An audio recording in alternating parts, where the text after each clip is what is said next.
ప్రీతమ పత్రి గారికి, స్వర్ణమాల పత్రమ్మకి,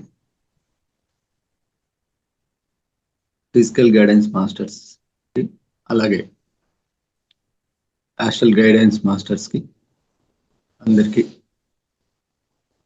శతకోటి వందనాలు తెలియజేసుకుంటూ, ఈ జూమ్ లో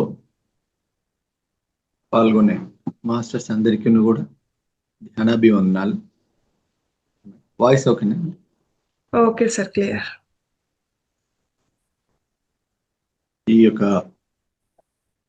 టుడే మనం ఏంటంటే ఈరోజు ఈ యొక్క మరణం లేని మీరు ఈ యొక్క గ్రంథాన్ని గురించి, ఇందులో కూడా ఒక లెసన్, అదే అద్భుతమైన పాఠశాల, భూమి ఒక అద్భుతమైన పాఠశాల అని ఈ లెసన్ గురించి తెలుసుకున్నారు. అయితే దీనికి ఏంటంటే ఇది 2014లో ఈ బుక్ నా చేతికి వచ్చింది మేడం. అయితే దీన్ని నెంబర్ ఆఫ్ టైమ్స్ రివ్యూ అంటే చదువుతూ ఇలా అయిపోయింది. ఫస్ట్ చదివినప్పుడు ఏం అర్థమయ్యేది కాదు, సైంటిఫిక్ గా ఉండేది, చాలా సైంటిఫిక్ గా. నేను ఆల్రెడీ సైంటిఫిక్ బ్యాక్గ్రౌండ్ స్టూడెంట్ కాదు, న్యాచురల్ సైన్స్ అంటే ఇష్టము, కానీ కామర్స్ స్టూడెంట్ని కాబట్టి అది ఏం అర్థం అవ్వకపోతే ఈ బుక్ ని చదువుతూ ఉన్నప్పుడు దీన్ని ఇలా చదవాలి అని చెప్పేసి ఒక విజన్ ఇచ్చారు. ఇందులో ఉన్న లెసన్స్ ని ఇలా 3 పార్ట్స్ గా ఇలా 3 పార్ట్స్ గా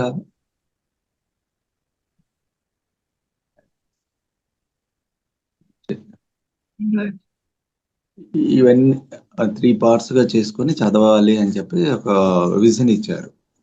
అంటే ఇందులో బాగా హార్డ్ గా ఉన్నాయి 1A, తర్వాత దానికి రిలేటెడ్ కొంచెం ఇట్లా 1A 1B 2A 2B అని ఇలా చేసుకుంటూ మొత్తం రీడ్ చేయడం అనేది జరిగింది అనమాట. సింపుల్ గా నుంచి హార్డ్ లెసన్స్ వైపుకి అట్లా వెళ్ళటం. అయితే అదే ధ్యానంలో అందింది ఈ బుక్ చదివేటప్పుడు. దీనికి అప్పటికి గైడెన్స్ మారం శివప్రసాద్ గారు ఈ బుక్ ని దీనికి సంబంధించి ఆయన క్లాసెస్ చెప్పేవారు. అయితే మొట్టమొదటి టైంలో నేను ఈ ప్రకాశం డిస్టిక్ ఖమ్మంలో ఉద్యోగరీత్యా ఖమ్మంలో ఉన్నాం మేడం. అక్కడ ఇంటింట ధ్యానంలో ఈ క్లాసెస్ స్టార్ట్ చేశాము. అయితే అప్పటికి నాకున్న జ్ఞానానికి నేను పంచగలిగింది ఒక 35% మాత్రమే, అంతకంటే నేను ఎక్కువ ఇవ్వలేకపోయాను ఆ సబ్జెక్ట్ని. నా మళ్ళీ ఎందుకు ఈసారి ఇన్నర్లో నుంచి గట్టిగా అనిపించి ఈ బుక్ చదవాలి అని నా యొక్క ప్రస్తుతం ఆస్ట్రల్ గైడెన్స్ మాస్టర్ కూడా. అయితే మళ్ళీ దీంట్లో కూడా కొంచెం నాకు డౌట్ ఏదైనా అనిపించినా నేను ఫిజికల్గా మారం గారిని అడుగుతాను. అట్లా ఇది రీసెంట్గా నాకు ఆస్ట్రల్ గైడెన్స్ మాస్టర్ అని చెప్పచ్చు. పత్రిజీ గారిని తట్టి లేపిన గ్రంథం అని ఆయన విశేషంగా ఇందులో రాసి ఉన్నారు. 1979లో పత్రిజీ గారిని తట్టి లేపిన కారుణ్యమూర్తి ఈ యొక్క లోప్సామ్ రాంపా గారు, టిబెట్ యోగి అని తను 1983లో దేహ విరమణ చేశారని చెప్పేసి ఆధ్యాత్మిక శాస్త్ర అగ్రగణ్యుల్లో అధ్యాపకుల్లో అగ్రగణ్యుడు. ఆధ్యాత్మిక శాస్త్రాన్ని అధ్యయనం చేసి అధ్యాపకుల్లో బోధన చేసేవాళ్ళు, అలాంటి అధ్యాపకులలో ఇతను ఒక గొప్ప అగ్రగణ్యుడు అని. అయితే ఇందులో సూక్ష్మ శరీరయానం గురించి, దివ్య చక్షు గురించి, ఆకాశిక్ రికార్డ్స్ గురించి, మరణానంతర జీవితం గురించి, ఈ రాంపా మాస్టర్ యొక్క స్వానుభవాలను విశేషంగా వివరించారు. అట్లా వివరించిన మహాయోగి. దాదాపు ఇతను ఒక 20 పుస్తకాలని తన యొక్క రచనలలో అందించారండి. అయితే ఈ పత్రిజీ గురువు గారు ఏమని చెప్తారంటే, మనకి ఈ యొక్క 20 పుస్తకాలని మనం చదివినప్పుడు మాత్రమే మనం ఆధ్యాత్మిక శాస్త్రంలో అవ్వగలుగుతాం. కంపల్సరీ 20 పుస్తకాలని చదవండి అని మనకు 1997లో, అంటే ఒక 18 సంవత్సరాల కిందట, 1997 అంటే గురువు గారు తన మాటల్లో చెప్తున్నప్పుడు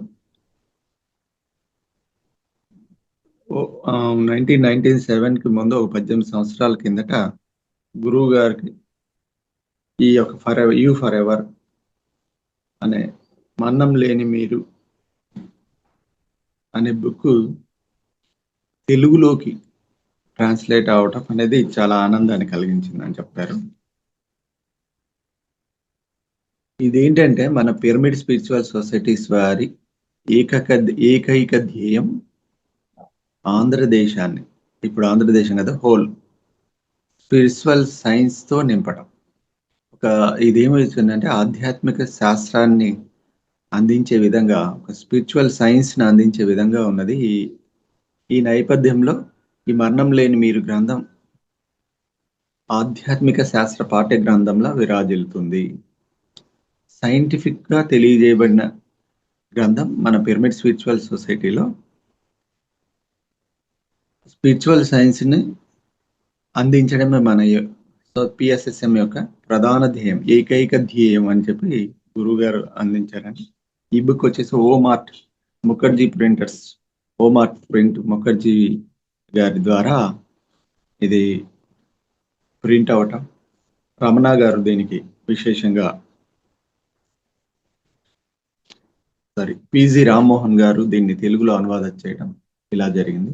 ఇందులో దాదాపు ఒక 30 లెసన్స్ ఉన్నాయి. ఈ 30 లెసన్స్ లోనూ కూడా నేను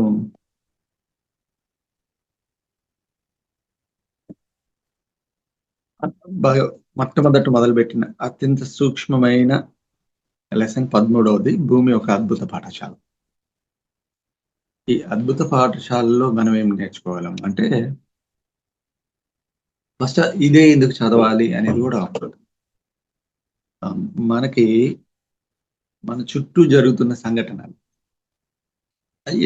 ఏదైనా దుఃఖాన్ని కలిగించేటి కానీ,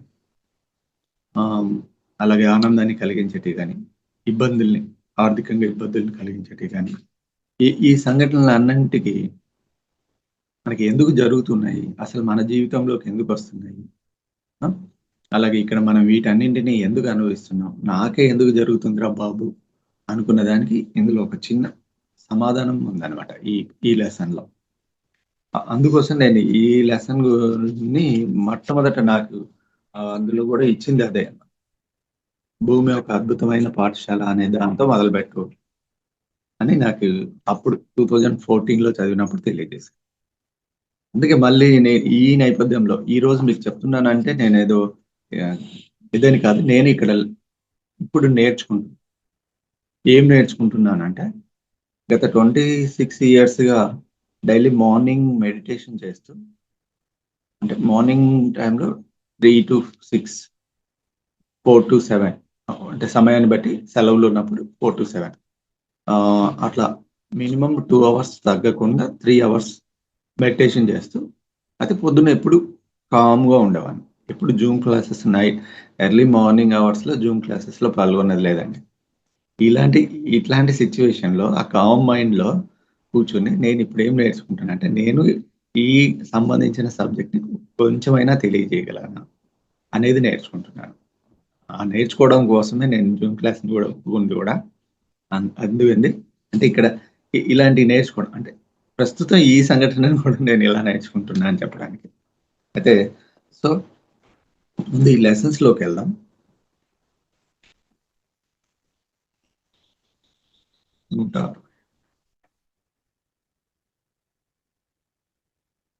మార్నింగ్ మెడిటేషన్ తర్వాత కామ్గా ఉండాలి అని ఉంటుందండి.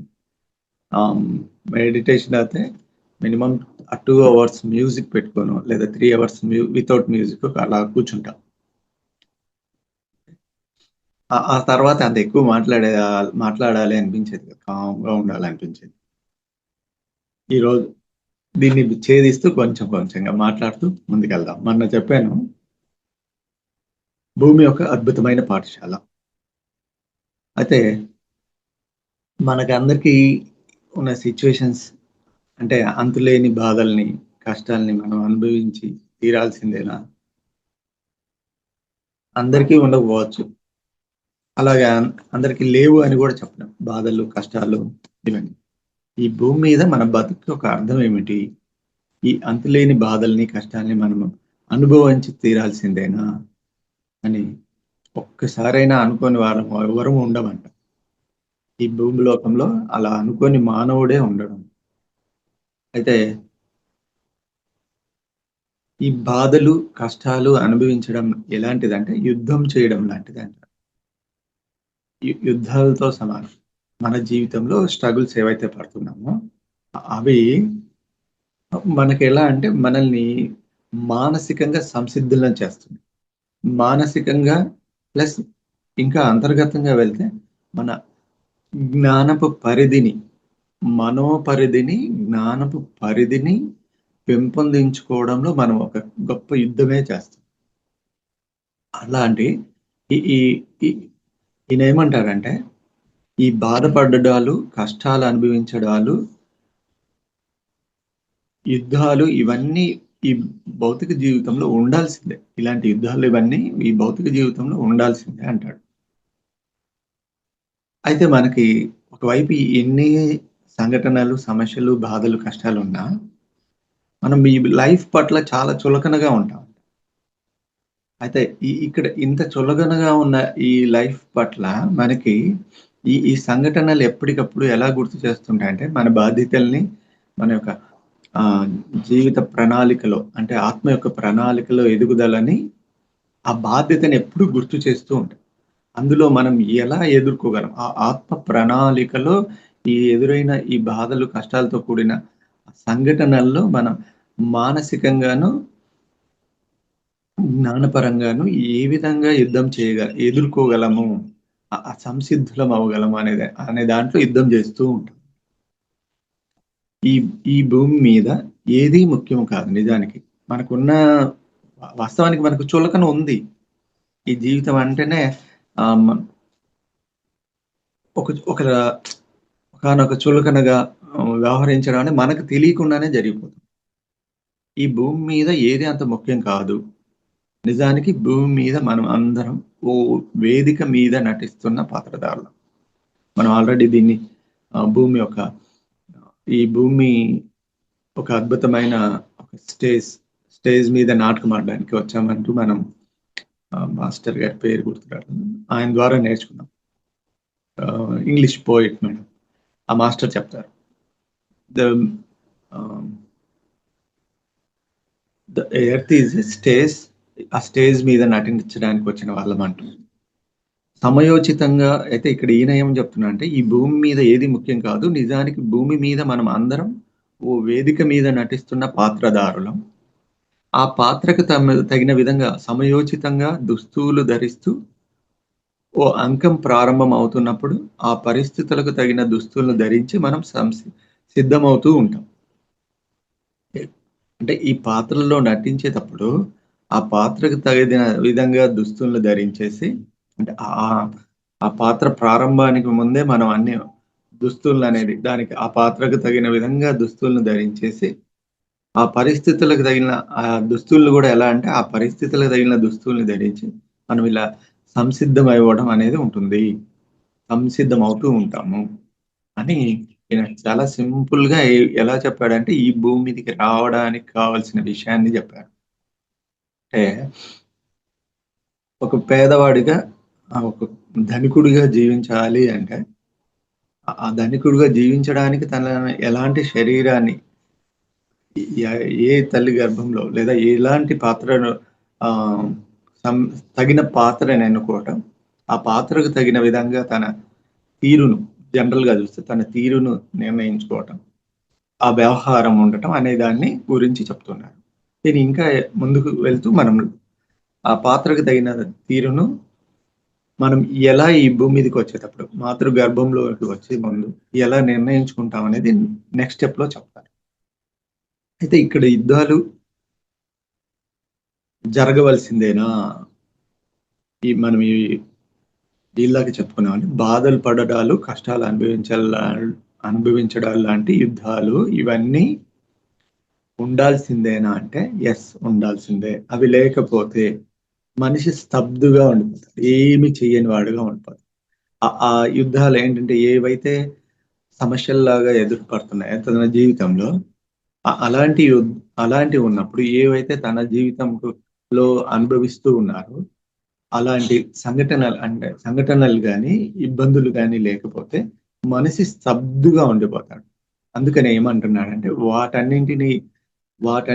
అలాంటి సంఘటనలతో కూడిన యుద్ధాలు ఉండవలసిందే అని చెప్తుంది. ఈ యుద్ధాలే జరగకపోతే భూమి మీద మనుషులు కిక్కిరిసిపోతారు. నేను కొంచెం బయటకు వచ్చేయాలంటే యుద్ధాలు అనేవి జరగకపోతే గిన జనాలు పెరిగిపోతూ ఉంటారు కదా. యుద్ధాల్లో అట్లా జనరల్ గా చెప్తుంది. ఈ యుద్ధాలు జరిగినప్పుడు ఏంటంటే కొంత ఈ మనసుల శాతం అనేది తగ్గుతూ ఉంటుంది. దేశ ప్రజల సంక్షేమం కోసం తన ప్రాణాలను పనంగా ఒడ్డి ఆత్మాహుతికి కూడా కొందరు సిద్ధపడగలగాలి. అంటే యుద్ధాలు తప్పకుండా జరిగి తీరాలి. ఎలా పలుస్తున్నారంటే ఆ సైనికులు కదా సైనికులు యుద్ధం చేసేటప్పుడు దేశాన్ని రక్షణ కోసం తమ ప్రాణాలను ఒడ్డిపెట్టి మరణించినా పర్లేదు అనే ఆత్మాహుతికి సంసిద్ధులై యుద్ధం చేయగలిగినంత సిద్ధపడి యుద్ధాలు అనేది చేయటం అనేది అవసరము. అలా యుద్ధాలు చేయడం అనేది తప్పకుండా జరిగి తీరాలి అని చెప్తుంది. అంటే ఒక సైనికుల్లాగా మనం ఈ భౌతిక జీవితంలో కూడా ఎదురయ్యే సంఘటనలకి, ఆ బాధలకి, ఆ కష్టాలకి మానసికంగా ఎదుర్కోవడానికి సైనికుల్లాగా సంసిద్ధులు అవ్వడం అనేది మన జీవితంలో ఉండి తీరాలి. దానికి తగిన పరిష్కారం ఎవరో పరిష్కరిస్తారని పరిగెత్తడం కాదు. మన ఇన్నర్ శక్తిని పెంపొందించుకొని ఆ ఇన్నర్లో ఆ మానసిక ఇక్కడ ఈ పాయింట్ చెప్పేటప్పుడు ఏం చెప్పాలంటే మన పత్రిజీ గారు అందించిన తులసీదనంలో ఒకటి ఉంది. ఈ మనోశక్తి ధ్యానం, ఆనాపానసతి ధ్యానాన్ని చేస్తూ ఉంటే ఆ ధ్యానంలో దివ్యజ్ఞాన ప్రకాశం కలుగుతూ ఆ నిత్య జాగృతులమవుతూ మనోశక్తి ప్రబలంగా పెంచుకున్నవారు మాత్రం. ఈ మనోశక్తి ప్రబలంగా పెంచుకున్నాం అనేది అందుకోసం ఆ మనోశక్తి ప్రబలంగా పెంచుకుంటే ఏమవుతుందంటే ఈ లోకంలో కానీ పైలోకంలో కానీ మనం అనుకున్నట్టుగా జరిగి తీరుతాయి అనే మాటని అక్కడ తులసి దళంలో పత్రిజీ గురువు గారు చెప్తారు మొదటి లెసన్స్ లోని. అలా ఇక్కడ అంతగా ఒక సైనికుడు తన ప్రాణాన్ని ఒడ్డి ఆత్మహత్యకి సిద్ధపడేసి దేశ రక్షణ కోసం ఎలా బాగుపడతాడో ఆ విధంగా చులకన భావాలను లేకుండా మనం ఆ సంఘటనలు ఎదుర్కోవడానికి సంసిద్ధులుగా ఉన్నప్పుడు మానసికంగా మన మనోశక్తి ప్లస్ అంతర్గత శక్తులైన ఆ మనోశక్తి ప్లస్ ఆ జ్ఞాన వికాసం కలిగి మనం వాటన్నింటినీ పరిష్కరించుకునే శక్తిని పొందుతాం. పరిష్కరించుకునే శక్తిని పొందుతూ ఆత్మ యొక్క ప్రయాణంలో, ఆత్మ ఎదుగుదలలో ముందుకు నడుస్తాం. ఇందుకోసం యుద్ధాలు తప్పకుండా జరిగి తీరాలి అనే మాట నేను చెప్తూ ఉన్నారు. మన దాన్ని భౌతికంగా జరిగే యుద్ధాలతో పోలుస్తూ ఉన్నారు. ఓకే అండి. ఏదో ఒక విధంగా బతుకును లాక్కు రావడమే గొప్ప అని చాలా మంది అనుకుంటూ ఉంటారు. ఈ జీవితాన్ని ఏదో ఒక విధంగా లాక్కొని వచ్చేద్దాం అని అనుకునే దాంట్లోనే చాలా మంది ఉంటారండి. ఏముంది లేరా 4 రోజులు బతికిపోయేదానికి ఎట్ట బతుకుతేనేమిటి. ఇంకా ఈ మధ్య మనం శాకాహారం గురించి బయటికి చెప్పడానికి వెళ్ళినప్పుడు బతికేదే 4 సంవత్సరాలండి, 4 రోజులండి. ఈ 4 రోజుల్లో ఏ తింటే ఏముంది, పూర్తిగా తినాలి, మరణించేటప్పుడు మరణించాలి అన్నట్టు చెప్తుంటారు. ఇంత ఇదిగా తీసుకున్నారు. దీంట్లో అయితే ఏదో ఒకలాగా లాక్కొని వస్తే సరిపోద్దులేండి అనే వాళ్ళు కూడా ఉంటారు. మనం అయితే మన జీవితాల్లో అశరీరదారులుగా శరీరాన్ని ధరించినప్పుడు కేవలం ఆత్మస్వరూపులుగా ఉంటున్నప్పుడు మనకి ఎలాంటి నాశనం అంటూ ఉండదు. కష్టాలకు రోగాలకు మనం అతీతంగా ఉంటాం. ఈ పాయింట్ నేను చెప్పేటప్పుడు ఏంటంటే మనం దేహము మనస్సు అనే స్థితిలో మనమున్నప్పుడు ఈ భౌతిక ప్రపంచంలో ప్రతిదీ ఒక బంధంతో కూడినది, బాధతో కూడినదిగా ఉంటుంది. ఎప్పుడైతే బుద్ధితో కూడిన వివేకము మనం ఆత్మస్వరూపులము అనే స్థితిలోకి ఎదుగుతూ ఉన్నప్పుడు ధ్యానం మనలో మార్పును కలిగించేది ఈ స్థితిలోనే. ఆనాపానసతి ధ్యానంలో. ఎందుకంటే నా లైఫ్‌లో నేను అనుకంటే ఫ్యామిలీని కలుపుకొని చెప్పాలి. మా లైఫ్‌లో ఎదురైన ఎన్నో సంఘటనలకి ఆ దేహము మనస్సుగా ఉన్నప్పుడు ఎంత బాధను అనుభవించింది. వాటికి ఉదాహరణలు కూడా చెప్పాలి. అది దాటి ధ్యానంలో కూర్చొని ధ్యానంలో నెమ్మదిగా ఎదుగుతూ ఉన్నప్పుడు కాస్త ఆ బుద్ధి వికాసం కలిగినప్పుడు ఇది రైట్, ఇది రాంగ్ అనే బుద్ధితో అక్కడ కాస్త వివేకంగా ఆలోచించగలిగినప్పుడు, ఇంకా ఆత్మస్థితిలోకి ఎదుగుతూ ఉన్నప్పుడు, ఇక్కడ అన్నింటిని ప్రతి జీవితంలో ఎదురయ్యే ప్రతి సంఘటనని సమత్వంగా తీసుకోవడం అనేది ఉంటుంది. మన పత్రిజీ గురువు గారు ఆనాపానసతి ధ్యానాన్ని అందించి ఎందరో కోట్లాది జీవితాల్లో ఏం తీసుకొని వచ్చారంటే, వాళ్ళు ఈ శారీరక, మానసిక ఇబ్బందుల్లో పడి తమను తాము అక్కడే జీవితాన్ని ఏడుస్తూ కొట్టుమిట్టాడే జీవితాలకి ఒక ఊరటనిచ్చారు, శాంతినిచ్చారు. అంతగా వారి యొక్క ఆత్మ ప్రయాణంలో ఉన్నతిని కలుగజేసే విధంగా ఈ ధ్యానాన్ని అందించి ఉన్నతిని కలుగజేశారు. వాళ్ళని ఒక బుద్ధి జీవులుగా, ఒక ఆత్మ జీవులుగా పెంపొందిస్తూ వివేకంతో, అంటే తద్వారా వచ్చే జ్ఞానంతోటి వారి యొక్క శక్తి పెంపుదలలో వాళ్ళని ఆనందకరమైన జీవితాన్ని జీవింప చేయడం అనే దాన్ని పిఎస్ఎస్ఎం సొసైటీ ద్వారా పత్రిజీ గురువు గారు ఆనాపానసతి శాకాహారం ద్వారా అందిస్తున్నారు. ఆ మాట చెప్పాలి. ముఖ్యంగా మనం ధ్యానం ద్వారా పొందుతున్నది ఏమిటంటే ఈ 2 స్థితుల్ని, శరీరము మనస్సు అనే స్థితిని దాటి ఈ బుద్ధితో కూడిన వివేకంతో, ఆ జ్ఞానంతో ఆత్మస్థితిలో ఆనందంగా జీవిస్తూ ఉన్నాం. మొత్తం ఈ ఒక్క పాయింట్ లోనే టోటల్ మన లైఫ్ కి ఒక పిక్చర్ ఉంది అని ఇంతకుముందు ఒక 5 to 10 మినిట్స్ ఆ థాట్ వచ్చింది. అదే ఇక్కడ చెప్తున్నారు. మనం అశరీరదారులుగా, శరీరం లేకుండా కేవలం ఆత్మస్వరూపంతో ఉంటున్నప్పుడు మనకి నాశనం అనేది ఉండదు అని ఎంత సూక్ష్మంగా లోప్సాన్ రాంపా మాస్టర్ చెప్తున్నారు. కష్టాలకు, రోగాలకు మనం అతీతంగా ఉంటాం. ఈ ఆత్మ అనుభవాన్ని పొందడానికి ఈ మాంసశల్య నిర్మితమైన శరీరాన్ని ప్రేరేపిస్తుంది. ఈ భూమి మీద ఒక అనుభూతిని తీసుకోవడానికి, అంటే ఒక ధనికుడిగా, ఒక బీదవాడిగా, ఒక కుంటివాడిగా, ఒక గుడ్డివాడిగా, లేదా అలాంటి రకరకాల జీవితాన్ని, ఆ అనుభూతిని తీసుకోవడానికి ఏం చేస్తుందంటే ఈ మాంసంతో కూడిన శరీరాన్ని ధరించడం, దాన్ని ప్రేరేపించుకొని వస్తుంది. ఈ దేహం అంతా ఏంటంటే ఒక కదులుతున్న ప్రోటోప్లాజపు ముద్దతో పోలుస్తారు. ఒక కదులుతున్న మాంసపు ముద్ద. అయితే ఈ దేహంతోనే ఈ భూమి మీద అనేక అనేక అనుభవ పాఠాలను నేర్చుకుంటూ ఉంటుంది. పాఠాలను నేర్చుకుంటూ అనుభవాన్ని పొందుతుంది. భూమి మీద దేహం ఓ తోలుబొమ్మ లాంటిది. జస్ట్ మనకు ఏమీ జ్ఞానం తెలియనప్పుడు ఇది ఒక తోలుబొమ్మ, దీన్ని ఆ పైవాడు ఆడిస్తున్నాడు అని మనం అనుకుంటాం. అందులో వాస్తవం లేకపోలేదు. ఏంటంటే ఈ తోలుబొమ్మకి పైనుంచి పూర్ణాత్మ తన యొక్క సిల్వర్ కార్డు ద్వారా ఆజ్ఞల్ని పంపుతూ అనుభవాలని ఆ ఆజ్ఞలను పంపించి మన చేత ఇక్కడ ఈ తోలుబొమ్మతో వ్యవహారాలు జరిపిస్తూ తద్వారా వచ్చిన జ్ఞానాన్ని మనల్ని నిత్యము కనిపెడుతూ ఉంటారండి ఆ పరమాత్మ. మనకు ముందు ఏమీ తెలియనప్పుడు ఏంటంటే ఈ భూమి ఈ బొమ్మ, ఇది తోలు బొమ్మయ్య, దీన్ని ఆ భగవంతుడు నడిపిస్తూ ఉంటాడు అనేది మనం ఎప్పుడూ వాడేవాళ్ళం పదం, ధ్యానంలోకి రాకముందు. ధ్యానంలోకి వచ్చాక దానికి ఒక అర్థం ఉంటుంది అన్నమాట. అది ఊరికే చెప్పిన మాట కాదు. ఏమిటంటే ఆ పూర్ణాత్మలు ఈ అంశాత్మలు వేల కొలది అంశాత్మలను సృష్టిస్తూ ఉంటారు.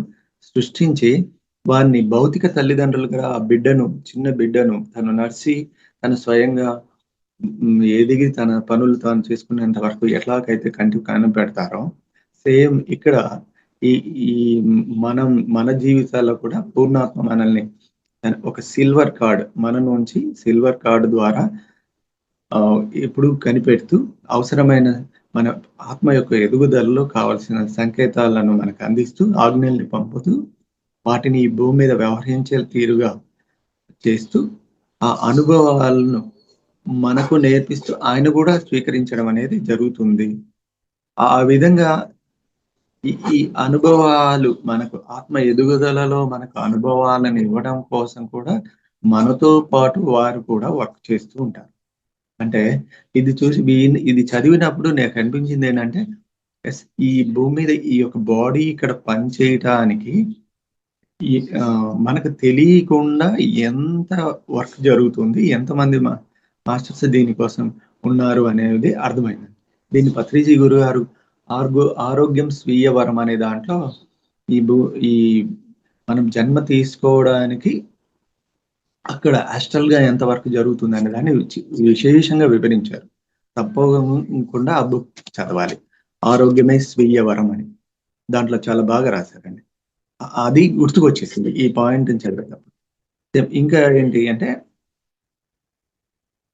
ఒక హ్మ్. ఇక్కడ కొంచెం తను పక్కకు వచ్చేసేసి కాసేపు విషయాల గురించి పరిశోధనను మరో కొత్త కోణం నుంచి చర్చించుకుందాం. ఏదైతే చెప్పుకున్నామో దానికి ఒక కొత్త కోణంలో చర్చించే విధంగా ఒక విషయం చెప్తున్నారు. ఈ భూమి మీదకు వస్తున్న ఓ మనిషి నిస్సహాయ పరిస్థితిలో ఉంటాడు. అంటే మొట్టమొదటగా వచ్చే మనిషి చాలా నిస్సహాయ పరిస్థితుల్లో వచ్చి ఒక చిన్న బిడ్డలాగా ఉంటూ పరాధీనంలో, అంటే తను జ్ఞానం పరిపూర్ణంగా లేని వాళ్ళెప్పుడు అంటే పరాధీనంలో ఉంటారు. ఆ! ఉండి తన గురించి సొంతంగా ఏ పని కూడా చేసుకోలేని స్థితిలో, దీన స్థితిలో ఉండి అటువంటి ఉండడం అనేది జరుగుతూ ఉంటుంది. దీన్ని మనం ఏం చెప్తామంటే మూలాధార చక్ర స్థితిలో ఉన్నవాళ్ళు నన్ను నడిపించండి, చెయ్యి పట్టి నడిపించండి అని చేతికి చెయ్యి ఇచ్చి అంటే అలా పరాధీనంలో ఉంటారనే మాటను మనము ఈ యొక్క ధ్యాన తరగతులలో ఆ మూలాధార చక్ర స్థితిలో ఉండే వాళ్ళని ఆహ్, ఇది మొదటి చక్రంలో ఉండే వాళ్ళ గురించి చెప్తూ ఉంటాం. సేమ్ అలాగే ఈ భూమి మీదకి వస్తున్న ఓ మనిషి ఎలా అంటే అంతటి నిస్సహాయ స్థితిలో ఉండి ఓ చిన్న బిడ్డలాగా ఏమి చేసుకోలేని, ఇతరులు పరాధీనంలో ఉండి తన గురించి సొంతగా ఓ పని కూడా చేసుకోలేని దీన స్థితిలో ఉంటాడు. అటువంటి మనుష్యులకు తగిన ప్రణాళికలను తయారు చేయడానికి ఇతరుల సహాయం అవసరమవుతూ ఉంటుంది. ఎవరికి తగిన ప్రణాళికలు చేయడానికి సహాయం అవసరం అంటే, ఇలాంటి పరాధీనులుగా, చిన్న పసిబిడ్డలుగా, సొంత పని చేసుకోలేని వారుగా ఉన్న వారికి ఒక ప్రణాళికను చేయడానికి ఇతరుల సహాయం అవసరమవుతుంది. ఏమాత్రం అభివృద్ధి సాధించిన వారి విషయం మనకు అనవసరం. అంటే జీవిత గమనంలో ఎదగాలి, లేదా నన్ను నేను బాగుపరుచుకోవాలి. ఏమాత్రం అభివృద్ధి అంటే నన్ను నేను బాగుపరుచుకోవాలి అనే ఆలోచనలు లేకుండా జీవించేవాళ్ళు. ఎక్కడికి వేసిన గొంగలి అక్కడే అన్నట్లుగా జీవించే వాళ్ళతో దృష్టిలో పెట్టుకొని కాదు నేను చెప్తున్నది. నన్ను నేను మార్చుకోవాలి, ఎదిగింప చేసుకోవాలి. నాలో నేను ఉన్న పరిస్థితిని పోగొట్టుకోవాలి అని ఆలోచించే వాళ్ళ గురించి చెప్తున్నా.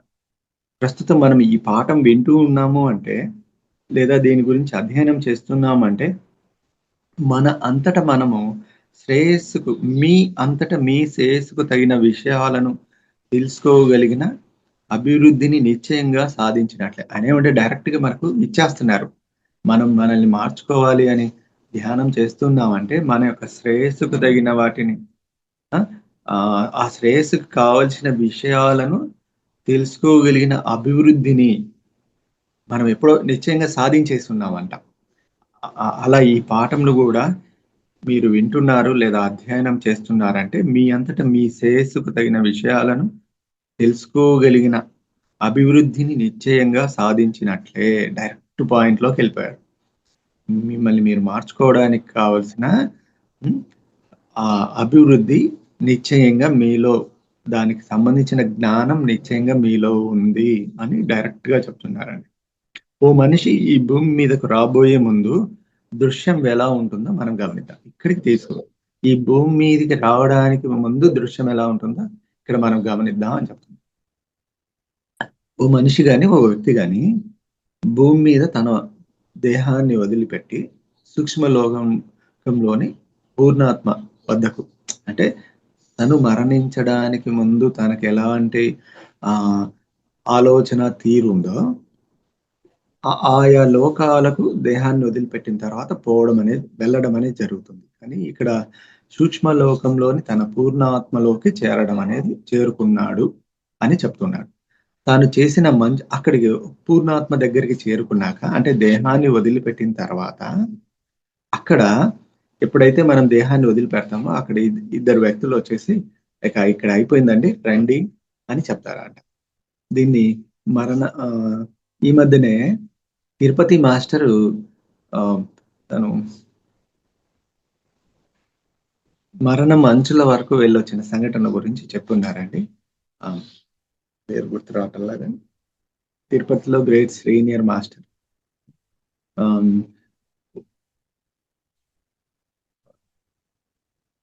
పేరు గుర్తొచ్చినప్పుడు చెప్తాను.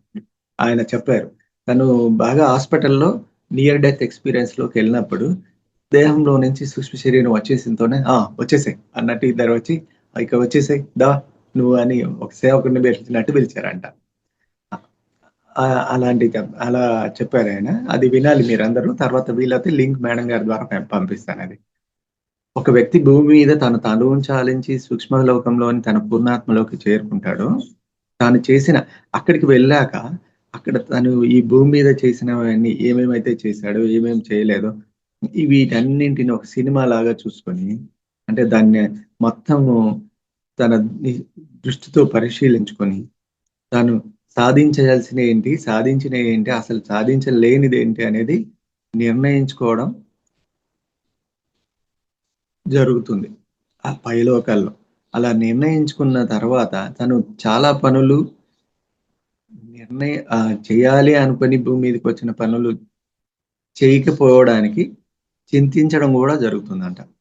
ఇక నేర్చుకోవాల్సిన పాఠాల గురించి చింతిస్తూ అక్కడికి పోయి తలపట్టుకునేవారు. నేను పోయింది ఒకటి, చేసింది ఒకటి, ఇక్కడికి వచ్చి మళ్ళీ నేను మర్చిపోయి నేను చేయాల్సిన పనులు చేయలేదని తలపట్టుకొని అక్కడ ఆలోచించి ఇక అయితే నేను మళ్ళీ ఈ నేర్చుకోవాల్సిన పాఠాల కోసం నేనేం ప్రణాళిక తీసుకోవాలి అని ఆలోచించడం జరుగుతుందండి.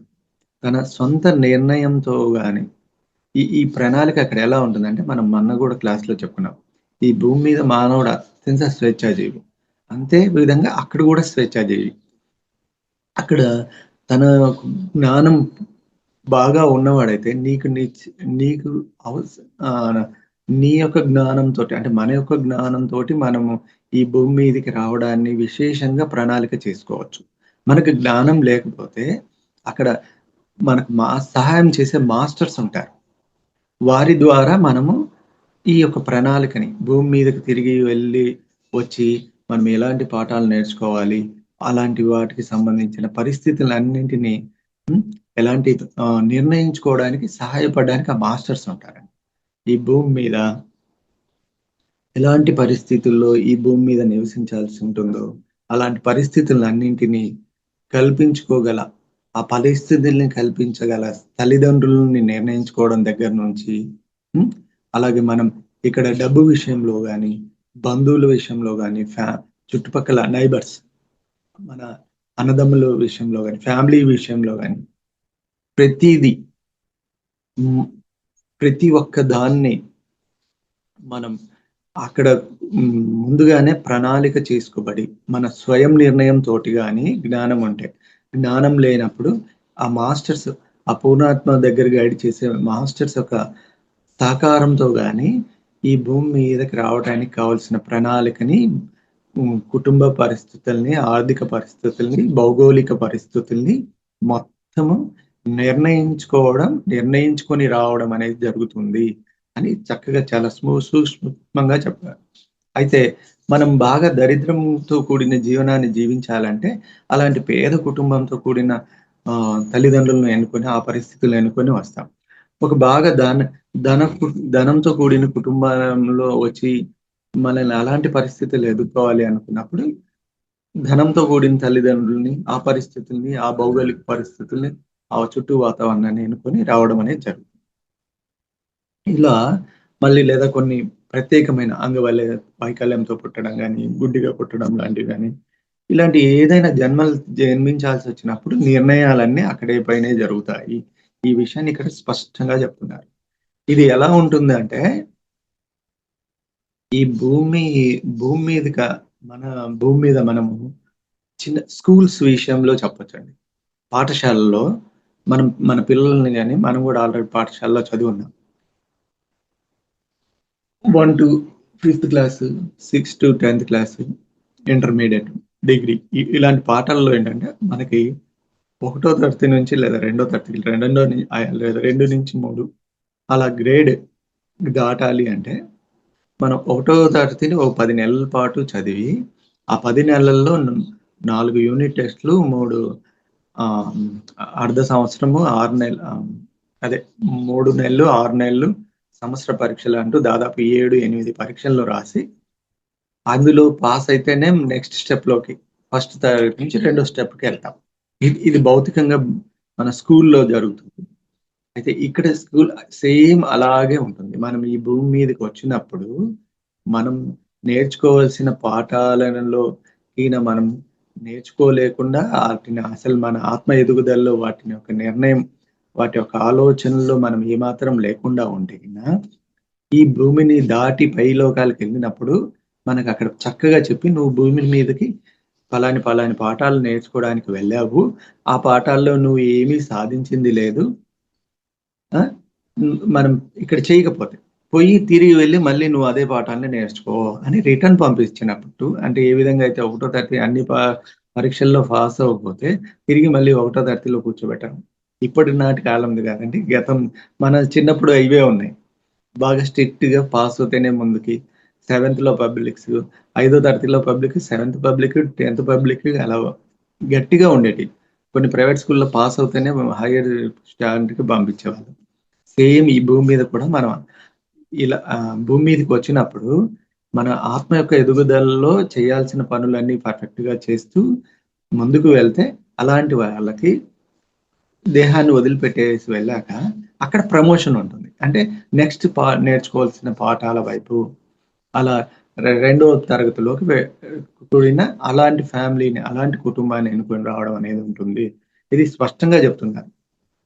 లేదు అంటే మళ్ళీ వెళ్ళి మొదట నేర్చుకోవాల్సిన పాఠాలను మళ్ళీ ఆ పరిస్థితులని, వాటికి సంబంధించిన భౌగోళిక, ఆర్థిక, దేహపరమైన పరిస్థితుల్ని, తల్లిదండ్రులతో కూడిన అన్నింటిని ఎన్నుకొని అలాంటి పాఠాలనే మళ్ళీ నేర్చుకో అని పంపించినట్టుగా, ఇక్కడ గూడా అలా ఈ స్కూల్స్‌లో ఉన్న విధంగానే మన ఈ భూమి మీద నుంచి పైకి వెళ్ళినప్పుడు జరుగుతున్న పరిస్థితి అన్నమాట. ఈ భూమి మీద మనం అలాంటి పాఠాలు నేర్చుకుంటున్నాం. అలా నేర్చుకుంటున్నాం.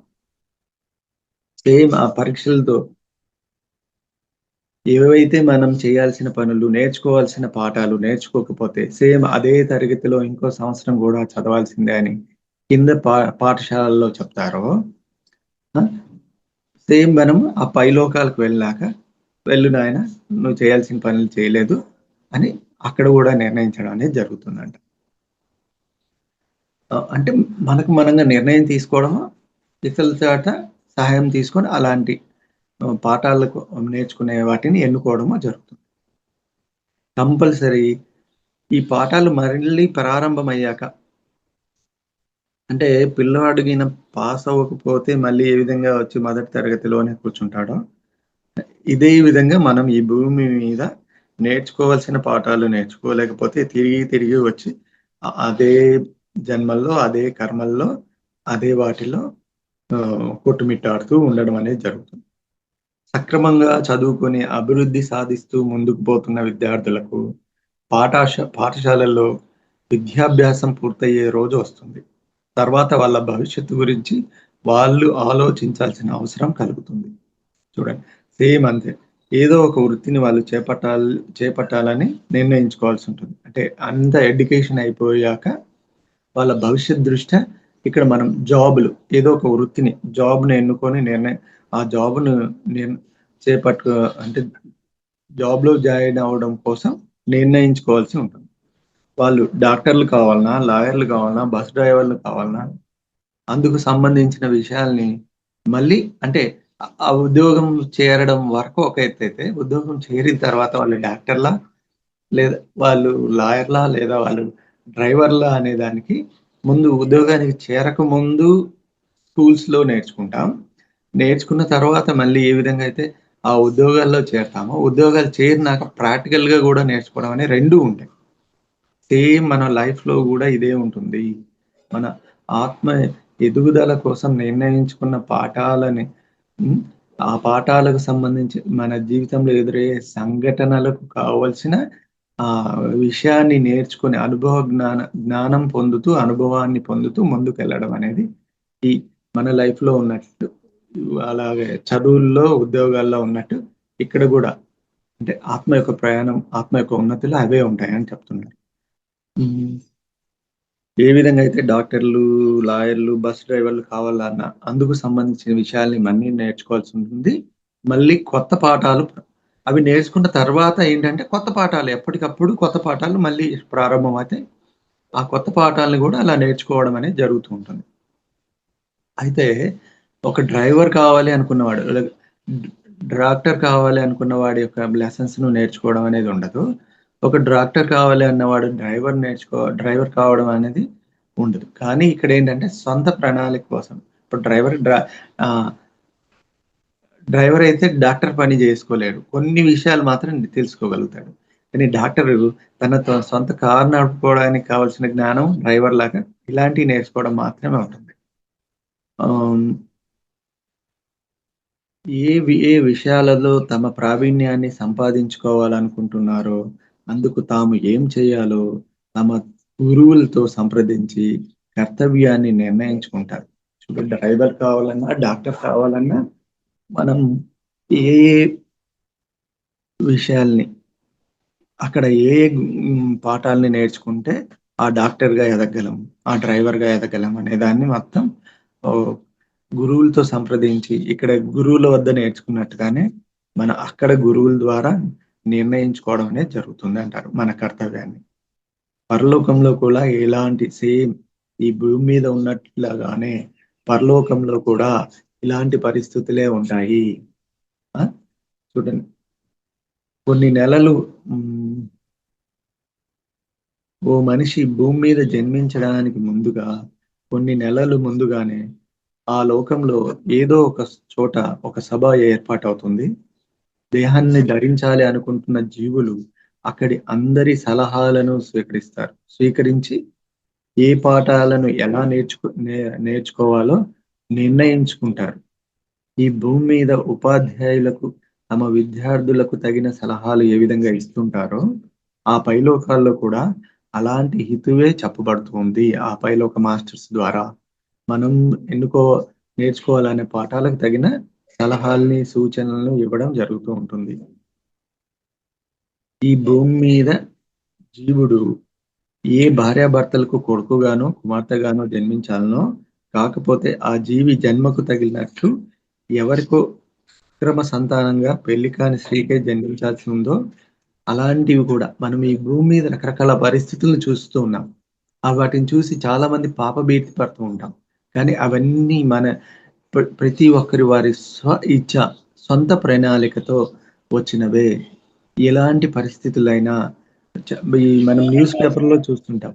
ఈ న్యూస్ పేపర్‌లో చూసిన సంఘటనలు ఇవన్నీ చూస్తే, అయ్యో! ఏంట్రా ఇంత జరిగిపోతుంది, ఇలా జరుగుతుంది అని మనం అనుకుంటాం. కానీ అవి అన్నీ ప్రతి ఒక్కరి ఇచ్చ కర్మ సిద్ధాంతంలో భాగమే. తెలి తెలియని వాళ్ళము ఈ పేపర్‌లు చదివేసి అక్కడ ఇదైపోయింది, ఇక్కడ ఇదైపోయింది అంటుంటాం. కానీ తెలిసిన వాళ్ళకి ఏంటంటే, ఓహో! ఇది వారి యొక్క ప్రణాళికలో భాగంగా జరుగుతూ ఉన్నదా అని అంటాం. దీన్ని ఏమి తెలియని అజ్ఞానుల దగ్గర దీన్ని చర్చిస్తే ఒక కాంట్రోవర్సీ‌గా అవుతుందండి. మనం న్యూస్ పేపర్స్‌లో ఉన్నవే. మనం కొంత జ్ఞానం ఉన్నవాళ్ళు ఓహో! ప్రతి ఒక్కరి ఇచ్చ ద్వారా అలాగే వారి కర్మానుసారంగా జరగబడుతుంది అని తెలుసుకొని, మనం స్తబ్దుగా చదివేసి మ పరిస్థితులు చుట్టూ ఉన్న పరిస్థితులను తెలుసుకోవడానికి న్యూస్ పేపర్‌ని కంపల్సరీ చదువుతాం. అంతే.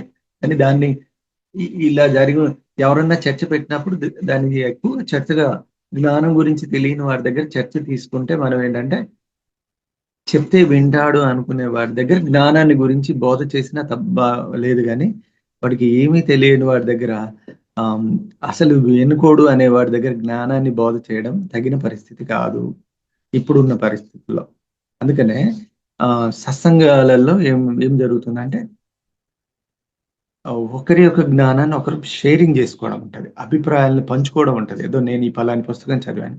పలాని నాకు ఈ పలాని జ్ఞానం లభించింది అని మనం చెప్పినప్పుడు ఎదుటివాడు ఆ సత్సంగంలో దాన్ని ఆదరించి ఓహో! ఇలా ఉందా? లేదు అని స్వీకరించి తనకున్న అభిప్రాయాన్ని తెలియజేయడమో, లేదా తనకు తెలియకపోతే తెలుసుకోవడమో, లేదా మనకు మించిన జ్ఞానం ఉంటే దీనికి ఇలా లింక్ అయ్యి ఉంటుంది అని చెప్పడమో ఉంటుంది కానీ ఆ జ్ఞానం లేని వారి దగ్గర చర్చించడం అనేది చేస్తే, మనం వివాదాల్లోకి పోయి అనవసరమైన ఉద్రేకాల్లో, వివాదాల్లోకెళ్ళడం అనేది జరుగుతుంది అనేది నాకిక్కడ ఈ పాయింట్ చెప్పాలి అనిపించిందండి. అందుకనే ప్రతీదీ ఇక్కడ ఆహ్, ఎలాంటి జన్మ తీసుకున్నా, ఎలాంటి పరిస్థితులు అనుభవిస్తున్నా, అవన్నీ మనం పాఠాలుగా నేర్చుకోవడానికి ముందుగా వాటిని నిర్ణయించుకొని ఎలాంటి కష్టాలు పడాలో, ఆ కష్టాలకు తగిన ఎలాంటి జ్ఞానం తీసుకోవాలో, ఇవన్నీ ఒక నిర్ణయాత్మకంగా వచ్చినవి.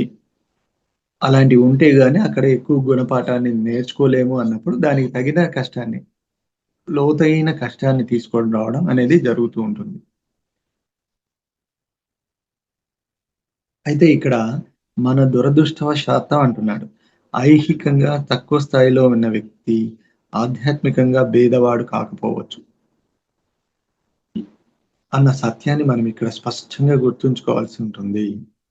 అంటే ఈ భూమి మీద భౌతిక, ఆర్థిక పరిస్థితుల్లో తక్కువగా ఉన్న వ్యక్తి, మనం చూడడానికి అత్యంత సాధారణంగా మామూలుగా జీవించే వాళ్ళు ఆధ్యాత్మికంగా ఎలాంటి భేదవాడు కాకపోవచ్చు. దీనికి ఉదాహరణగా మనం ఏం చెప్తారంటే, చూడండి మనం పట్టణాల్లో ఉండే జీవించే మానవుల్ని కంటేను పల్లెల్లో ఉండే వాళ్ళకి జ్ఞానం పెద్దగా ఉండదు. వాడు ఎక్కువ కూడా చదివి ఉండడు.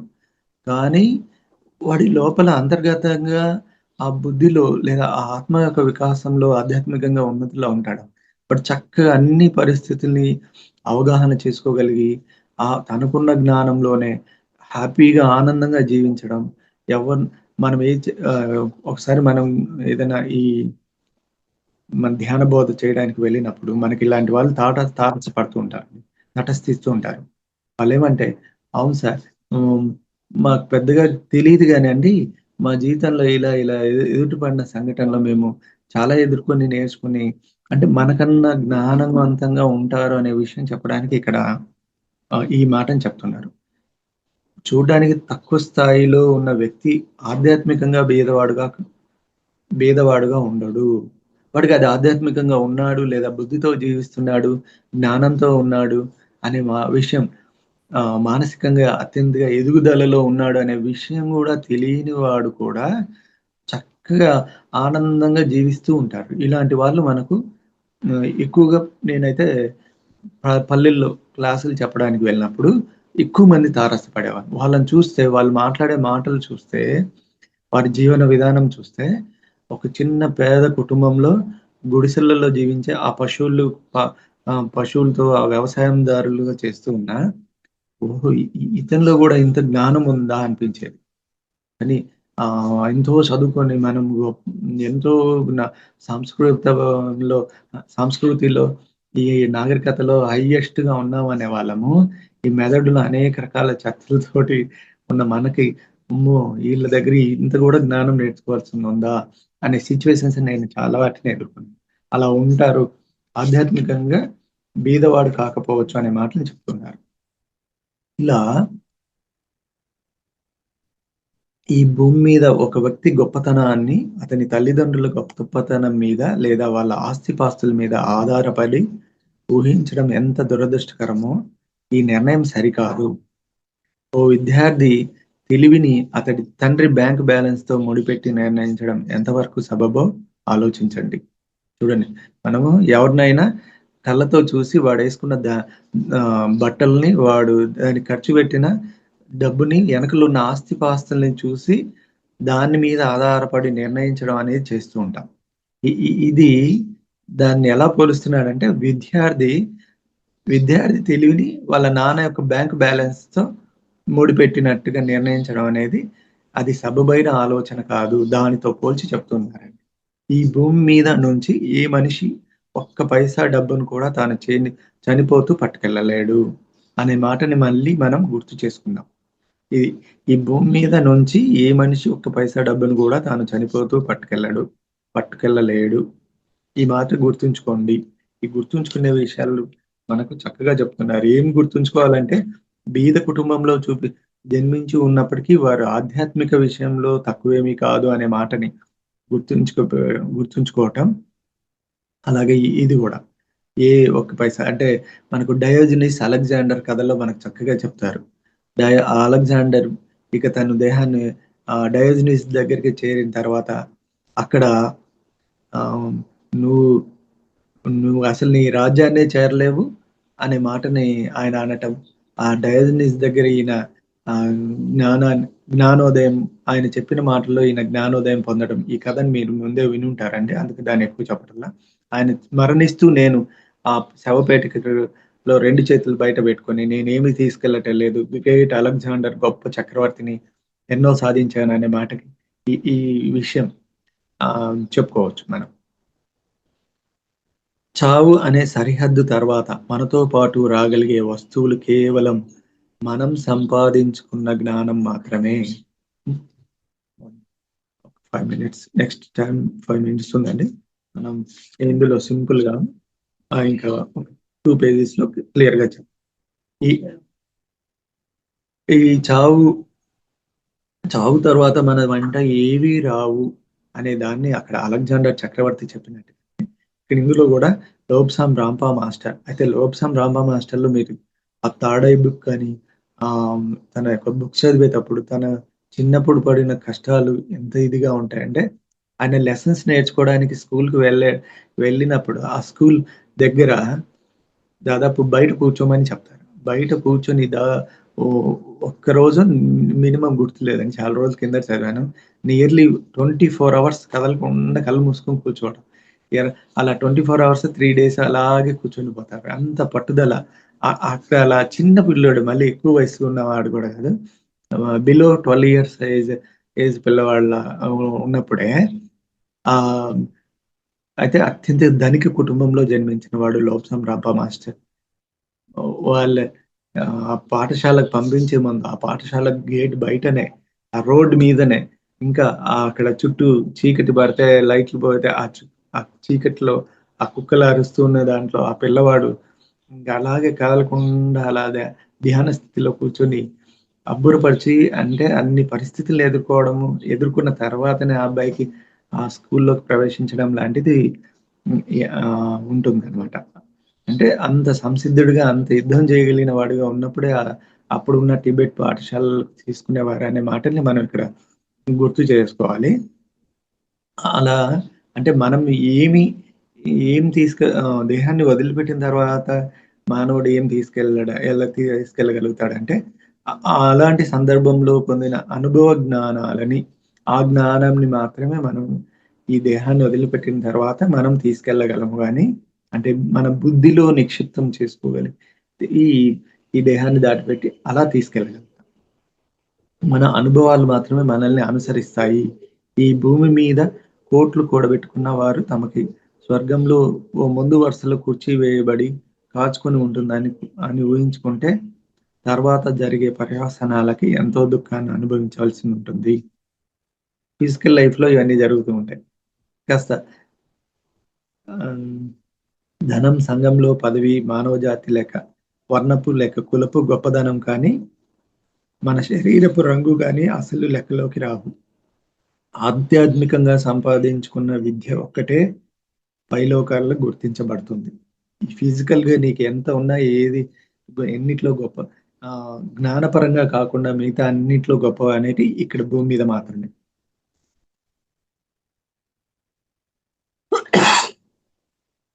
ఒక ఒక జన్మ తీసుకోబోయే జీవాత్మ విషయానికి ఇక్కడ ఈ పాఠాన్ని మళ్ళీ మనల్ని ఈ పాయింట్‌లోకి తీసుకొస్తున్నాను. మరో జన్మ తీసుకోబోతున్న జీవాత్మ విషయానికి తిరిగి వద్దాం.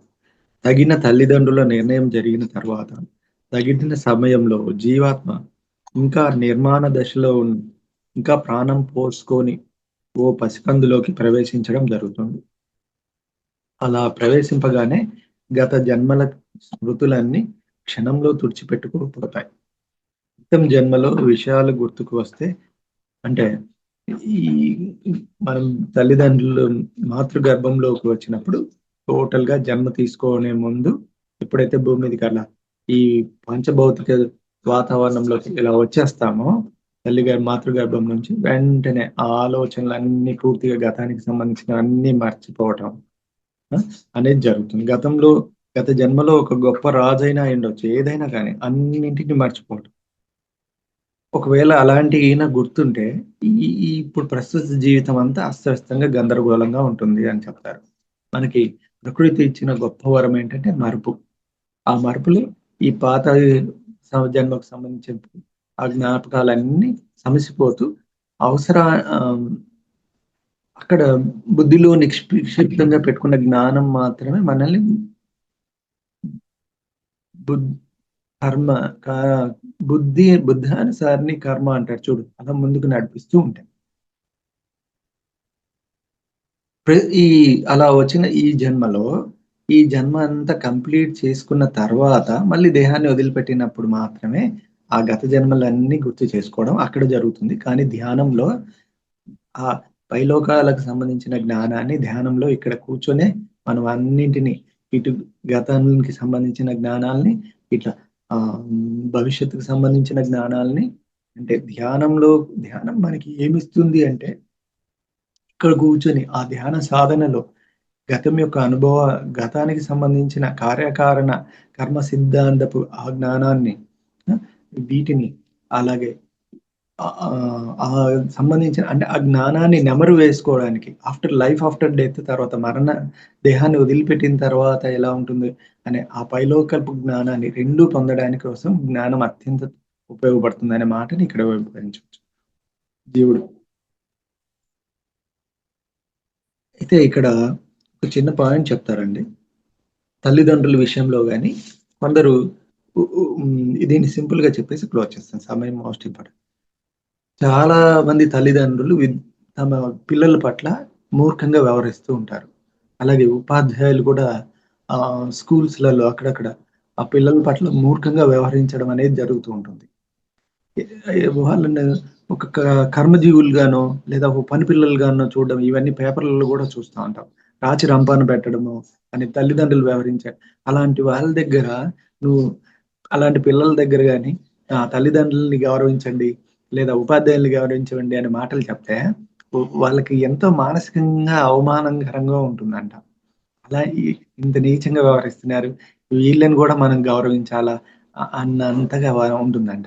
అయితే అక్కడ ఏమని చెప్తున్నారంటే ఆహ్, గౌరవించడం అనేది ఆ ఎదుటి వాడికి అర్హత ఉందా? లేదా? అనేది కూడా గమనించుకోవాలి. అనే దాన్ని ఆ తల్లిదండ్రులైనా, తల్లిదండ్రులైనా, ఈవెన్ భౌతికం పాఠాలు నేర్పించే గురువులైనా వాళ్ళకది అలాంటి అర్హత ఉందా? లేదా? అనే దాన్ని కూడా గుర్తుపెట్టుకొని ఆ! మనం జీవించాలి అంటారు. కానీ ఇంకా ఏమని జెప్తారంటే, అలాంటి మూర్ఖపు తల్లిదండ్రుల ద్వారా ఎదురయ్యే సమస్యలైనా, సంఘటనలైనా, ఇలా ఉపాధ్యాయుల ద్వారా ఎదురయ్యే సంఘటనలైనా, మూర్ఖంగా హీనంగా వ్యవహరిస్తుండే వాళ్ళనైనా, అవి కూడా మన యొక్క నిర్ణయాల్లో భాగంగా వచ్చినవే. కానీ ఆ జ్ఞానం లేనివాడు అయితే తన తండ్రి ఏం జేశాడో, తన తండ్రి తన తాతకేం చేశాడో, ఆ! దాన్ని ఈ జ్ఞానం లేని మూర్ఖుడు వాళ్ళ తండ్రిని ఫాలో అయ్యి తన తాతకు చేసిన విధంగానే వాళ్ళ నాన్నకి చేయటం ఇలాంటివి ఉంటుంటాయి. కానీ జ్ఞానం ఉన్న వాళ్ళేంటంటే, ఈ జ్ఞానంలో ఆత్మ యొక్క ఎదుగుదలలో ఓహో! నేను ఈ సంఘటనని అంటే ఇక్కడ ఏం చెప్తున్నారంటే మన వాస్తవాలకు మనమే సృష్టికర్తలం అనే మాటని సేత్ మాస్టర్ చెప్పినట్టు మనము నిర్ణయించుకొని రాబట్టే అలాంటి తల్లిదండ్రులొచ్చారు. అలాంటి ఉపాధ్యాయుల మధ్య మనం ఆ పాఠాలను స్వీకరించడం అనేది జరుగుతుంది. కాబట్టి వాళ్ళను కూడా నువ్వు ఈ జ్ఞానాన్ని పొంది వాళ్ళను కూడా ఇక్కడ చెడుగా ఆలోచించకుండా అంటే సింపుల్‌గా క్షమించమని. అలాంటి స్థితిలో ఉన్న వాళ్ళని కూడా వీలైతే ఆదరించమనే మాటని ఇక్కడ చెప్తున్నారు. ఆ మాటని చాలా సింపుల్‌గా ఒక పేజీన్నరలో చెప్పారండి. దీన్ని సింపుల్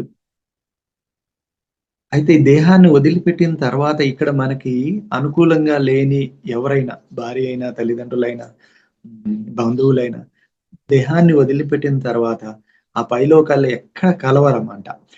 ఎప్పుడైతే ఇక్కడ భూమి మీద అనుకూలంగా ఉంటామో అటువంటి వారి అవసరాన్ని బట్టి ఆ పైలోకాల్లో మిత్రులుగా కలవడం అనేది ఉంటుంది.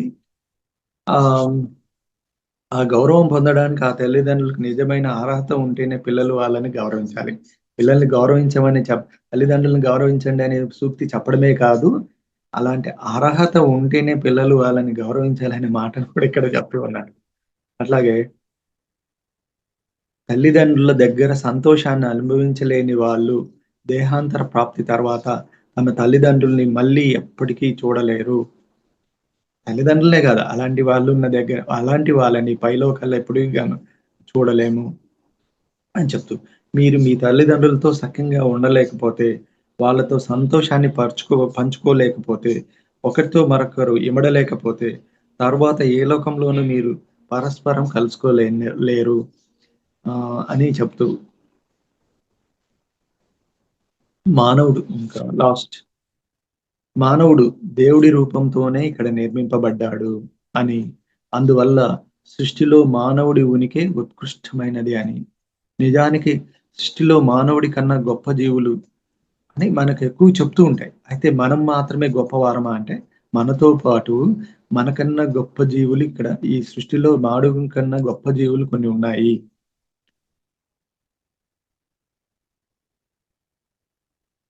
బ అని మనం తెలుసుకోవాల్సి ఉంటుంది.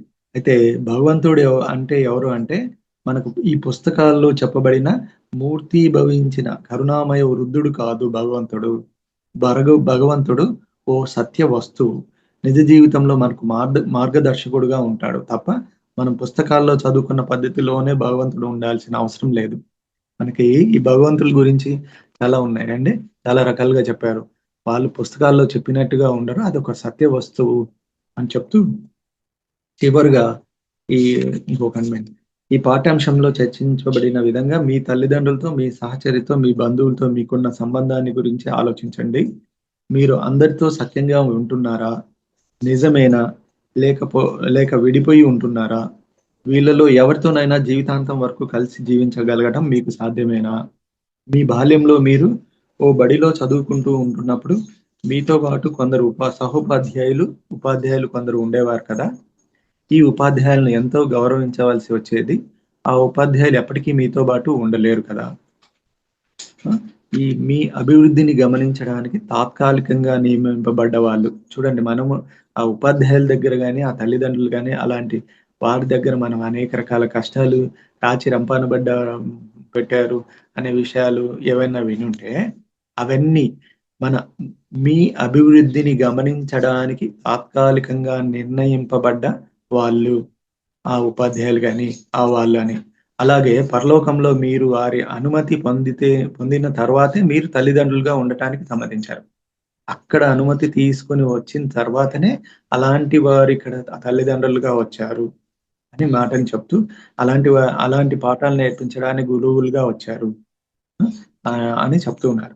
వ్యక్తులు కేవలం మీ అభివృద్ధిని గమనించడానికే, పరిశీలించడానికే మన ఆత్మ ఎదుగుదలలో అలాంటి వారిని అలా వచ్చిన తల్లిదండ్రులు గాని వాళ్ళేంటంటే, మన అభివృద్ధిని గమనించడానికి, పరిశీలించడానికి, దోహదం చేయడానికి ఈ భూమి మీద ఉన్నారు.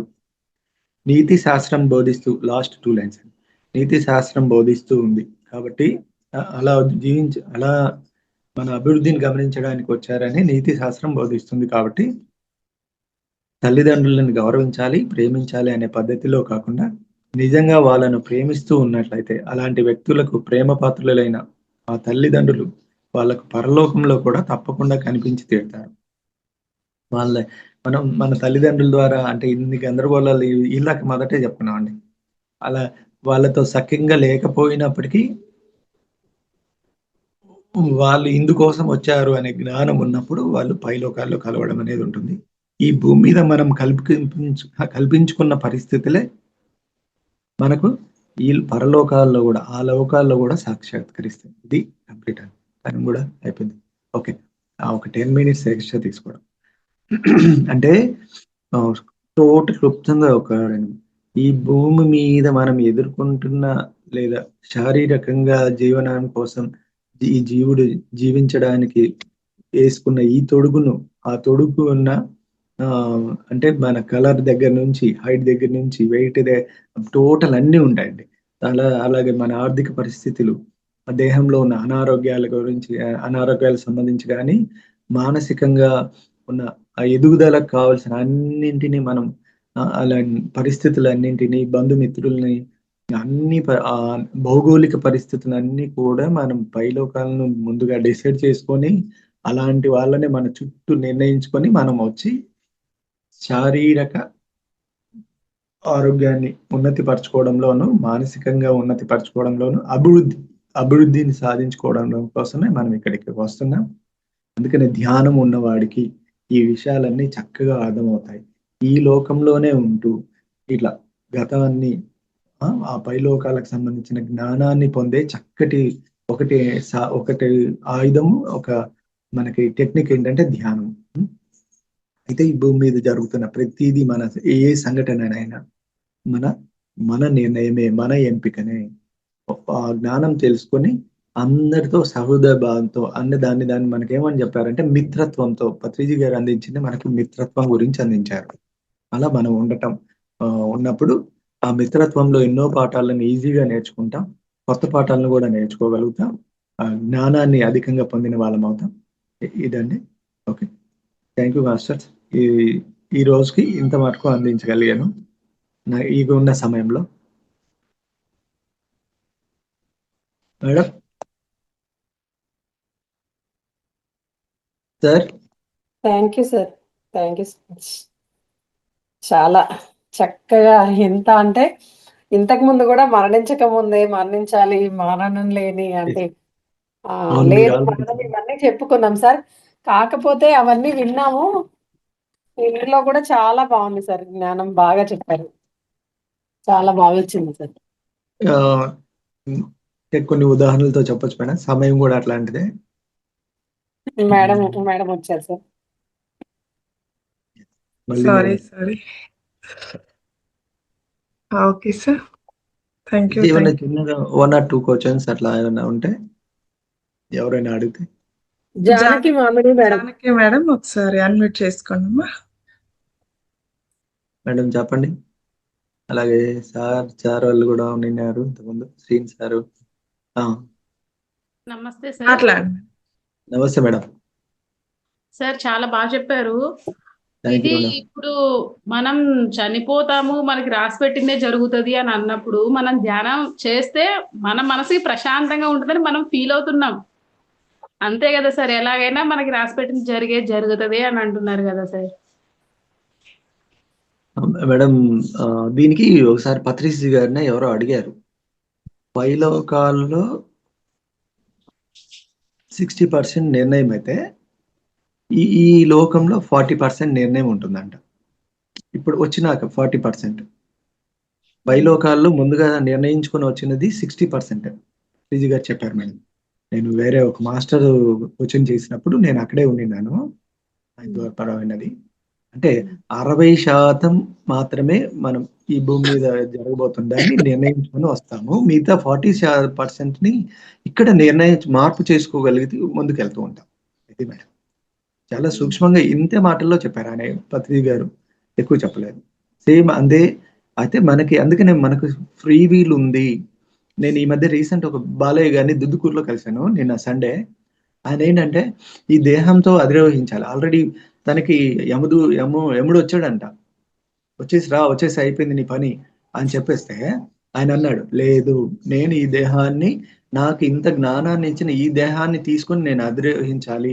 నేను నిన్న వెళ్తే ఆయన 90 అబోవ్ ఉంటాయి మేడం. అతన్ని చూసేసరికి నాకు కూడా ఆశ్చర్యం వేసింది. యముడు వచ్చాడు విశ్వనాథ్, గుర్తుపెట్టుకో, నువ్వు మనం ఇంత జ్ఞానాన్ని ఇచ్చిన ఈ దేహాన్ని కూడా తీసుకొని వెళ్ళాలి, కానీ నేను రానుపో అని చెప్పేసానని ఆయన అన్నారంట. అప్పుడు ఆ మాట అనేసరికి యముడే వెళ్ళారా అని చెప్తున్నాడు. నాకు ఆశ్చర్యం వేసేసింది. సో అది చూసాక నాకు కొంచెం ఆలోచనలో ఉన్న కొంచెం మరణ భయం అంటే అందరికీ ఉంటుంది, కానీ నాకు ఇంకా ఎక్కువ. అది అది కొంచెం దానికి రిలీఫ్ వచ్చినట్టు అయింది నాకు ఒకసారి. అట్లా మేడం మనం 60% మనం ముందుగా నిర్ణయించుకొని వస్తాం, 40% ఇక్కడ మార్పు చేసుకోగలిగిన ఇది ఉంటుంది. ధ్యానంలో మేడం మనకు పూర్వకాలం సినిమాలు ఈ పాయింట్ ఒకటి చెప్పాలి. పూర్వకాలం సినిమాలలో ఎవరైనా పూజలు వ్రతాలు చేసిన వాళ్ళకి రాడు కానీ తపస్సులో కూర్చున్నాడంటే ఆ ఇంద్రాది దేవతల పరిగెత్తుకుంటూ వస్తాడు. మనకు ఆ సినిమాలు చూపించింది ఏంటంటే తన లోకానికి తన సీటుకి ఎసరు వచ్చినట్టుగా చూపిస్తారు. నిజానికి అది కాదు. ఇక్కడ ఆ మానవుడు ఆ తపస్సులో ఇప్పుడు ధ్యానంగా చెప్పుకుంటున్న ఈ ధ్యానంలో తన ఇంద్రియాల మీద ఆధిపత్యం సాధించినప్పుడు ఆ ఇంద్రదేవుడే రావటం అంటే ఈ ప్రకృతిలో ఉన్నవన్నీ అనుకూలతలోకి వచ్చేస్తాయి. అది మనకు అర్థం అవటం. నాకు రీసెంట్ గా అర్థమైంది ఏంటంటే సాధనలో, అందుకనే పూజలు వ్రతాలు గీతాలు చేసిన వాళ్ళ గురించి కాదు కానీ తపస్సులో కూర్చున్న వాళ్ళకి ముల్లోకాలు అదిరిపోయేంతగా సినిమాలలో మనకు ఓల్డ్ వాటిలో చూపించడం, ఆ ఇంద్రదేవతలు రావటం అలాంటిది జరుగుతుంది. అంటే సేమ్ అంటే తనలో ఉన్న అన్ని గుణాలలోనూ ఆ ఇంద్రియాల మీద ఆధిపత్యం సాధించగలిగిన వారికి ప్రకృతిని కూడా భూతాలని శాసించగలిగిన ఒక బుద్ధుల్లాగా ఆయన గోవుల్ని వధ చేసేటప్పుడు అగ్నిని శాసించగలిగాడు. భౌతికంగా ఒకసారి ఇక్కడ గుంటూరు దగ్గర అబ్బూరి వాళ్ళ పిరమిడ్ ఓపెనింగ్ వెళ్ళినప్పుడు పిరమిడ్ ఓపెన్ కి వేల మంది వచ్చారు మేడం. క్లాస్ ఈవినింగ్ ఓపెన్ చేసి ఓపెన్ లో సభ పెట్టారు. చెప్పారు గురువు గారు వర్షం వచ్చే సిచ్యువేషన్ వచ్చేసింది, వర్షం పడుతుంది, మీకు వర్షం కావాలా అంటే గురువు గారి గురించి తెలుసు కాబట్టి అన్నారు. అందరము వద్దు అంటే అది వేరని, గురువు గారి గురించి మనకు తెలుసు కాబట్టి మీకు వర్షం కావాలా అని ప్రశ్నించారు. కావాలి అని అనేసరికే నాకు తెలుసులే మీ అందరూ వర్షం కావాలి అని చెప్తున్నారు అని చెప్పి ఆయన చిన్నగా అలా అంటూ అలా చూసారు ఆకాశంకి వెళ్ళి. ఏకదమ్మున వర్షం ఆగిపోయింది మేడం. ఒక 2 hours చక్కగా క్లాస్ అంతా అయిపోయేదాకా వర్షం ఆగిపోయి ఆఫ్టర్ తర్వాత వర్షం పడింది. అంటే నెమ్మదిగా మనం పట్ల మనం ఆధీనం చేసుకుని, ఇంద్రియ ఆధీనం చేసుకుని మార్పు చేసుకునే ఇది ఉంది అంటూ నేను అక్కడ గురువు గారి నుంచి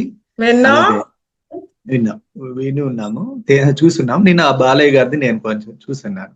అది మేడం ఇట్లా నిర్ణయం 60% అక్కడ 40% ఇక్కడ అనేది పత్రిజీ గారు చెప్పింది అని కూడా ఉంది. ఇది ఓకే సార్, థ్యాంక్ యూ. అర్థమైందా మేడం మీ ప్రశ్నకి సమాధానం? ఓకేనా? Okay sir, okay, thank you. అందుకనే ఫ్రీ వీల్ జోన్ సింపుల్ గా చెప్తారు ఏంటంటే ఫ్రీ వీల్ జోన్, మనకి స్వేచ్ఛ ఉంది. అయితే అవి ఆ స్వేచ్ఛ ఉంది అన్నప్పుడు మన ఆత్మ ఎదుగుదలలో అవి ఉన్నాయా లేదా, మనం కావాలని కోరుకున్న వాటికి ఆత్మ ఎదుగుదలలో ఉందా లేదా అనేది కూడా గమనించుకోవాలి. ఇది మోస్ట్ ఇంపార్టెంట్. మన ఫ్రీ వీల్ జోన్ ఉంది అని చెప్పేసి అన్నిటినీ నిర్ణయం చేసుకోవడం కాదు, మన ఆత్మ ఎదుగుదలలో అది ఉన్నాయా లేదా. మా విషయంలో సింపుల్ గా మరొకసారి చెప్పుకుందాం కదా. అయితే 17 నేను కూడా madam thank you all of you.